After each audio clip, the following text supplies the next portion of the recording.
Welcome to an exclusive interview with City News. I'm Yasmeen Singleton. At City News, we're committed to bringing you in-depth stories that matter to our community. We had the opportunity to speak with someone in leadership at the Juvenile Justice Intervention Center. Take a listen. Lee, you've served as the Superintendent of Youth Supportive Services at the Juvenile Justice Intervention Center since 2021. What inspired you to get into your role? So I was inspired to do this work. I studied social work and I'm a licensed clinical social worker. And I am passionate about providing quality services to some of the most vulnerable people in our community. And so this is a population that has a lot of hardships, and I'm dedicated to providing quality services while they're at JJIC with us. And I know one of the focuses at JJIC has been proactive programming. How do these programs compare more to traditional models, and what specific outcomes have you seen that demonstrate their success? Well, I think when you walk into this space, you could see the difference in our detention center. When we have guests come into the space, they often comment on the family-like environment that's created. Through partnership with our community providers, we've been able to beautify the space through murals that are kind of landmarks throughout the building, and that's through the Young Artists Movement. And we also have, New Orleans Youth Coalition providing basketball, we have conflict resolution, we have Travis Hill School providing education, and Children's Hospital providing, quality healthcare, and LSU Dental. All of these really dedicated partners who are committed to providing quality services. And again, I'm stressing that because it's not just about getting the job done and checking a box. It's about really impacting the youth who are at JJIC, providing life skills, providing mentorship, providing guidance, providing structure. Because one of the things, at the end of the day, we are trying to create a therapeutic environment, but we are most definitely a detention center. And so structure and order is very important. And I think what you find is that kids actually want that. They want the guidance, they want the consistency, they want the daily structure.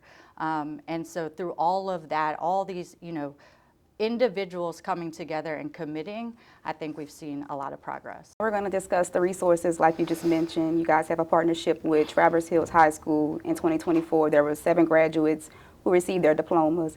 Why do you think resources like that are important for the youth to have and provides a sense of community? I think what you just said, the sense of community, is the most important. All together, we are building a network for these youth of support services. So it's through the mentorship with our barber, it's through our coach, our basketball coach, it's through our physicians, because we have some of the highest trained and qualified triple board certified psychiatrists and nurse practitioners, and all of these individuals who are committed to providing these services. Together, we are building a therapeutic community. In 2021, it was reported that nearly 200 juveniles were arrested in New Orleans. 42 were arrested for possession of a stolen vehicle. Most of the crimes ranged from theft to murder. Fast forward to 2024, the number of homicides and carjackings have plummeted by 71%. What measures have the JJIC implemented to address and reduce crime amongst teens? So not only the services that we provide internally, which we hope to equip children as they return to the community and provide them better coping skills and resources to respond better in different environments, we also have the intensive in-home and community supervision program. And that program is uniquely designed to support kids who are re-entering into the community and providing them with support services and resources, mentorship, transportation assistance even at times. And so that is really targeting the recidivism rate and reducing repeat arrest and offense, and I think we've been really successful in doing that. It is about building community. JJIC is only providing intervention services. It is all of those partners who are providing prevention services and resources in the community that keep them from coming to us. So the children at JJIC are being corrected. They're being rehabilitated, so when they're sent back out into the real world, they can be effective adults. Speaking as a young adult from New Orleans and growing up where we didn't have many activities and resources in the city, it sounds like what you guys are providing is super, super beneficial to the kids as far as mental health services, because I feel like that is the root of crime in the city. Well, thank you again, Lee, for sharing your valuable insights, and we look forward to continuing to highlight the inspiring work happening in our community.